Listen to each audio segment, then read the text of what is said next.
Picture this. It's early July. You walk out to your raised beds before the heat sets in, coffee going cold in your hand, and before you even get close, you already know. The Japanese beetles are back. Your bean plants look like green lace. Your roses are stripped. Your pepper leaves have that familiar skeleton pattern, just veins left, everything else eaten overnight. You sprayed last Tuesday. You sprayed the Tuesday before that. You're on your third product this season, and the bugs aren't slowing down. If anything, there are more of them. Now here's what nobody in the gardening aisle ever told you. 2 metals. Metals so common you've walked past them 1,000 times in every hardware store you've ever been in. Together, they create a condition in your soil that most insects will not cross, will not lay eggs near, and will not return to. Not this season. Not next season. Not the season after that. And the reason you've never heard this has nothing to do with it not working. Stay with me. Because before this video is over, I'm going to show you something from a 1934 agricultural survey that was quietly pulled from circulation. And once you read what it says, the last 30 years of your pest problems are going to make a different kind of sense. Here's exactly what we're covering today. First, I'm going to tell you about the 2 metals, what they are, why they cost almost nothing, and the specific reaction they create in soil that insects genuinely cannot tolerate. Second, I'm going to walk you through how to set this up in a garden you already have. No digging everything up. No starting over. No rebuilding your beds from scratch. Third, I'm going to show you the deeper layer. Because these metals don't just push bugs out. They change the biology of your soil in a way that makes your plants fundamentally harder for insects to want.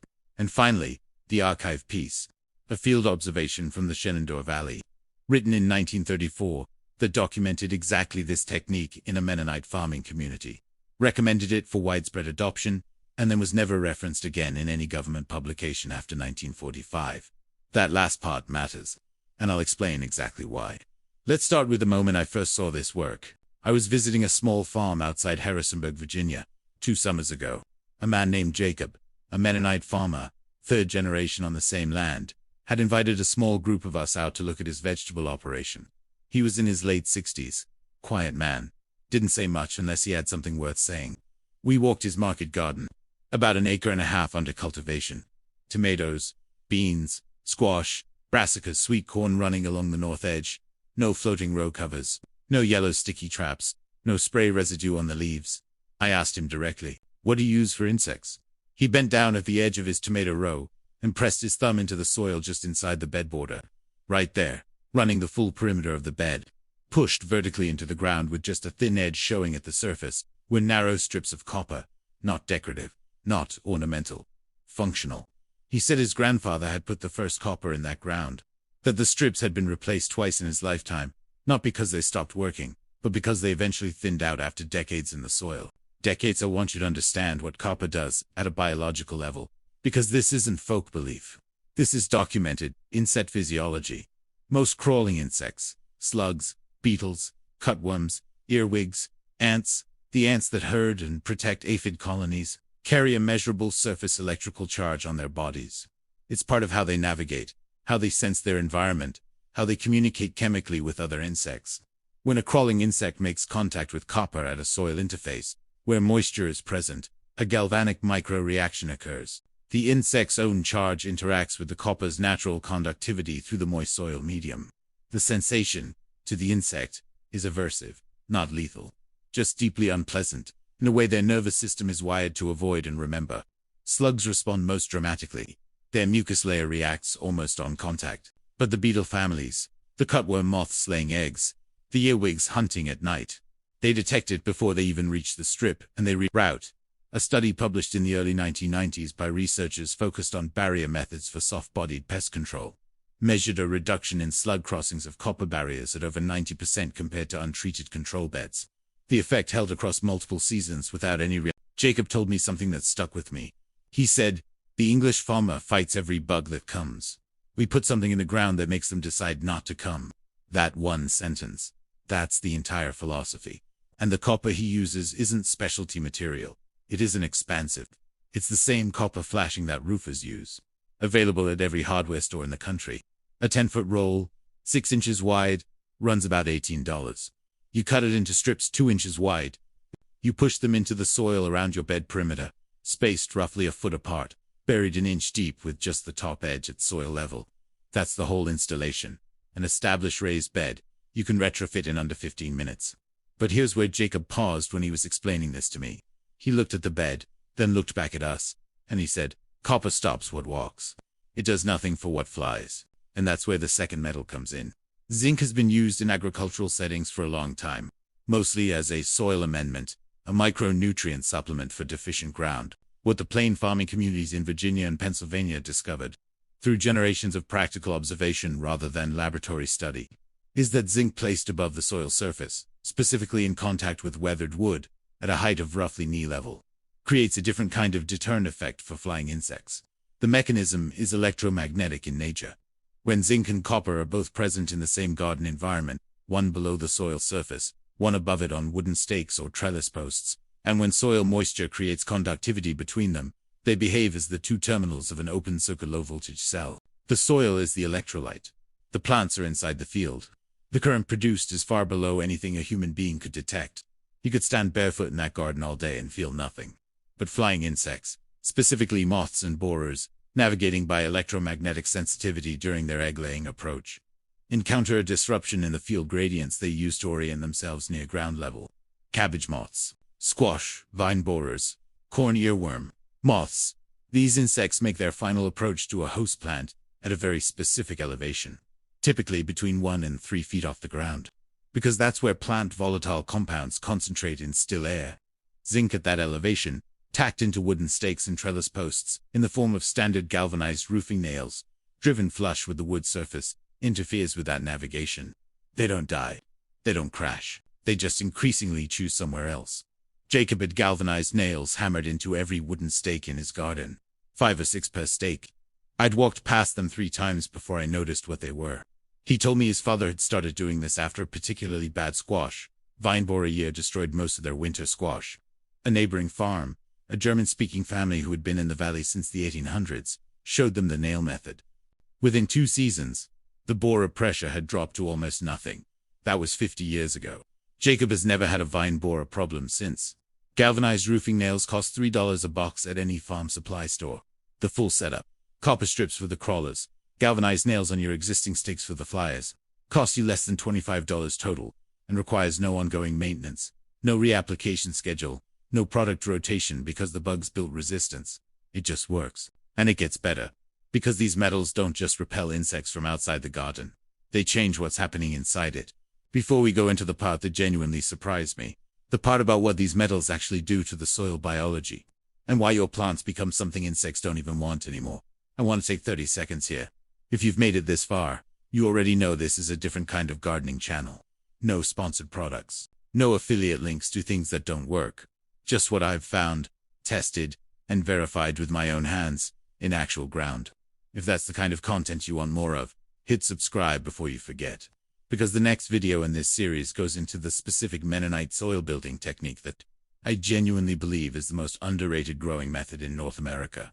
You won't want to miss that one. Let's talk about what these metals do beneath the surface. This is the part that most people who've heard of copper barriers completely miss, because they think of it as purely a physical deterrent.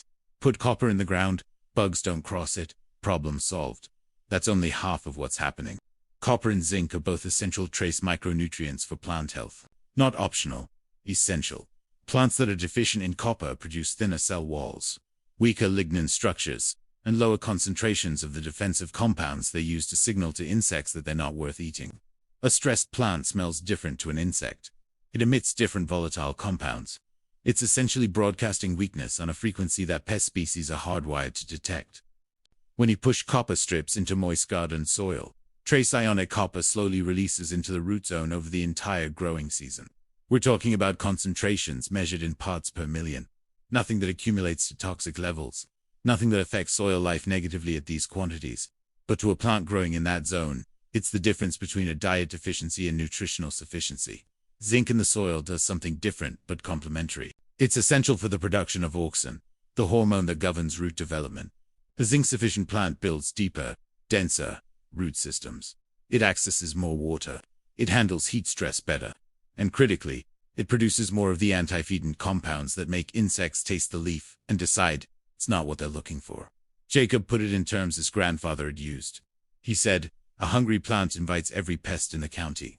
A fed plant sends them to the neighbor." Research into micronutrient sufficient input growing systems has consistently found that gardens with embedded trace metal sources show meaningfully higher pest resistance than chemically fertilized beds with the same nutrient profile on paper. The difference is bioavailability. The plant can access what it needs, when it needs it, from the soil itself. So the metals are doing three things simultaneously. They create a contact deterrent for crawling insects at the soil boundary. They create an electromagnetic disruption zone for flying insects at approach height. And they slowly mineralize the root zone in a way that strengthens the plant's own biological defenses from the inside. The longer you leave the metals in place, the more effective the system becomes. In year 1, you'll see a significant drop in pest pressure. In year 3, you'll be genuinely puzzled by what happened to all the bugs. By year 5, neighbors will be asking what you're doing differently. Compare that to synthetic pesticides. Year 1, they work reasonably well. Year 2, slightly less. Year 3, you're rotating to a new chemistry because resistance is built. Year 5, you're spending more money for worse results than you started with. One system compounds in your favor, the other compounds against you. Now, I want to tell you about the 1934 document, because this is where the story gets uncomfortable. In the mid-1930s, the Virginia Agricultural Extension Service conducted a series of farm surveys across the Shenandoah Valley. The goal was to document what traditional and plain community farms were doing that produced consistently higher yields with lower input costs than conventional neighboring operations. One of those survey reports, written by an extension agent named W.R. Callaway, describes in specific detail a cluster of Mennonite farms near Broadway, Virginia, where copper barrier methods and galvanized metal placement had been standard practice for at least 2 generations. Callaway's notes describe garden plots with no measurable damage from the Colorado potato beetle, cabbage looper, or cucumber beetle, despite those pests being documented at high pressure on neighboring non-Mennonite farms that same season. He recommended the copper and zinc method for inclusion in the next revision of the Virginia Home Garden Manual. He described it as low cost, durable, and requiring no annual input purchases. That recommendation was noted. The technique was never included. What happened in the decade that followed was the transformation of American agriculture by synthetic chemistry. DDT arrived commercially in 1945. Organoclarian and organophosphate insecticides followed rapidly. Land-grant university extension programs, funded in significant part by chemical industry research grants, restructured their entire educational output around the new chemistry. Techniques that required no annual product purchases were not eliminated from the literature through any deliberate conspiracy. There was no meeting, no decision, no villain in a back room. They just stopped being mentioned. Extension pamphlets were revised. Old manuals went out of print. A new generation of agricultural educators was trained on the new system and simply never learned the old one. By 1960, the Callaway survey was sitting in a state archive that almost nobody visited. The Mennonite families in Broadway were still using copper and zinc, the same way they always had, passing the practice down through apprenticeship and observation the way plain communities pass everything down. They didn't need the extension service to validate what their grandparents had proven worked. The rest of American gardening spent the next 70 years in a cycle of chemical dependency, pest resistance, new chemistry, new resistance, at increasing cost and decreasing effectiveness. And the entire time, the answer was in the plumbing section. There's one more element from the Callaway report that I want to share, because in all the research I've done on this subject, I've never seen it mentioned anywhere outside of that document and the oral tradition of the families who still practice it. Callaway describes one particular farmer, identified in the report as Henry Beebe, who maintained what he called corner anchors at the 4 corners of his primary vegetable plot. These were unglazed terracotta pots, small, the kind you'd use for a 4-inch seedling, buried at the 4 corners of the garden with the rim flush to the soil surface. Inside each pot, Henry placed a piece of pure copper wire, a single galvanized nail, and filled the pot with collected rainwater. The pots were kept filled with rainwater throughout the season. Tap water was specifically avoided. Callaway noted almost as an aside that Henry credited these corner pots as the foundation of the entire system, and that without them the perimeter copper alone was noticeably less effective. I read that 3 times when I first found it, and I'll be honest, my first instinct was to file it under old farmer superstition. But the chemistry, when you think it through, is sound. Rainwater is mildly acidic, typically around pH 5, 6, because it absorbs atmospheric carbon dioxide on the way down. That slight acidity accelerates the ionic dissolution of copper and zinc at very low concentrations. A terracotta pot, being porous, allows those ions to migrate outward into the surrounding soil through capillary movement. For pots at four corners of a rectangular bed, the ionic migration from each pot overlaps and meets near the center, creating a continuous low-level mineral gradient across the entire root zone of the garden. That gradient, maintained throughout the growing season and replenished naturally each time it rains, provides the micronutrient sufficiency that strengthens plant defenses across the full bed. The perimeter copper handles what approaches from outside. The corner system feeds the plants from within. Together, they're not two separate techniques. They're one integrated system. And the only reason that system isn't in every gardening book on the market today is that it can be set up once, maintained with rainwater, and never requires you to purchase another product. For small terracotta pots, for pieces of copper wire, or pre-1982 pennies. For galvanized nails, rainwater. Total cost under $8. Setup time under half an hour. Duration essentially permanent if you keep the pots from cracking over winter. That's the full system. Perimeter copper strips for the crawlers. Zinc nails on your stakes for the flyers. Corner pots for the soil biology. Under $30. One afternoon. Here's what I want you to take away from this. Your garden has not been failing because you're a bad gardener. You've been working with an incomplete set of tools. The complete set was available, was documented, was recommended by field researchers who saw it working in real gardens, on real farms. And then the world moved on to something more profitable, and the complete set got left behind. The Mennonite farmers in the Shenandoah Valley didn't get the memo to switch, so they kept doing what worked. And their gardens have been clean and productive for the last 70 years, while the rest of us have been standing in the pesticide aisle wondering which bottle to try next. You don't have to wonder anymore. Before you go, I want to ask you one thing. Drop a comment below and tell me the one pest that has given you the most grief over the years. The one that made you want to pave the whole garden over and grow gravel. Squash vine borers, Japanese beetles, cabbage worms, tomato hornworm, whatever it is, tell me. Because the next video I'm building goes pest by pest through the specific responses these communities developed for each one. And I want to make sure I'm covering what's actually tormenting the people watching this channel. Subscribe so you catch it when it drops. Because what we've covered today, the copper, the zinc, the corner system, this is the foundation. The next layer goes considerably deeper. The knowledge exists.